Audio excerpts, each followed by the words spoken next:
I hunuku mai ia ki konei I Iraq, he rua tekau tau ki muri. Ai, nai ne kua tīmata ki te ako I te reo Māori. Hei tā Miriam Arif, ahakoa e tūturu ana tōna ngākau ki te whakapono ihirama. Nā tana ako I te reo Māori, kua ki tenei ia, he mahanga o ritenga I Wainganui I te ahurea Māori me tōna ahurea ake I ngā rerekētanga. Nei rā, Ahania Douglas.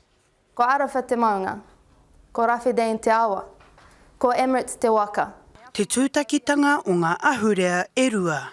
Ko Miriam tōku ingoa no te rawhiti Wainganui ahau. He arapi mātou, he ihirama mātou. He tauira mātou ki te wānanga o Aotearoa, ki te ako I te reo Māori.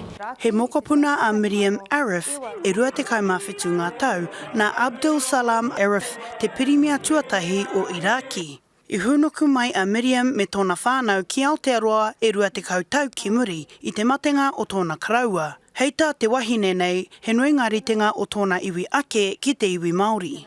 Kei te tūmana ko mātou ki te whakarauora I te reo Māori me ona tikanga. Tuarua kei te tautuko mātou I te tino rangatira o te iwi Māori. Me tuatoru māteri anō ka whakau e etahi atu. No tēnei tau tahuri mai ai a Miriam me tōna whānau ki te ako I te reo me ngā tikanga Māori he akoranga I whai kiko I tā rātou tainga tū ki te marae o te motu ki tūranga waiwai. Our culture is a collectivistic one, and so is Māoridom. So the whānau comes first before any individual. Karakia and Māoridom precedes everything, and so it does in the Muslim world too. Everything we do has to have a karakia before it. You know, when you wake up in the morning, before you eat, after you eat, before a hui, after a hui, everything. He tino Māori tā rātou titiro, ki tā tātou taiao ki te ahurea, ko ngā rerekētanga pea ko te taha ki te pōhiri, kaua te wahine mārena e pā ki te tāne, tētahi atu tāne atu I tā rātou ake hoarangatira. Hei tā te tahi o ngā kaiako reo o te whānau Arif, he nui hoki ngā koranga kua puta ki aia mo ngā uri o ihirama I tua o ngā kōrero e horapa ana. I tēnei tau, I haere tā tātou krahi o te ara reo Māori ki te koroneihana mō ngā rā e rua.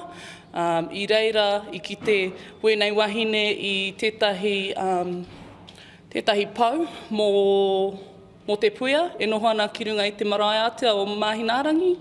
Ka ki te rātau I te mau kāmeta ia, o rite. Ko tā rātau kupu kia, ko te mana wahine. That's another similarity between us and Māori, you know, he ore te mātou whawhai, te whawhai mō tō mātou mana. And, also, kei te whati tātou, I ngā ahuatanga koritake, iara. That's something between us and them too. We feel like we kind of definitely share some struggles and deal with the same things. Ki te atua, tēnā koe.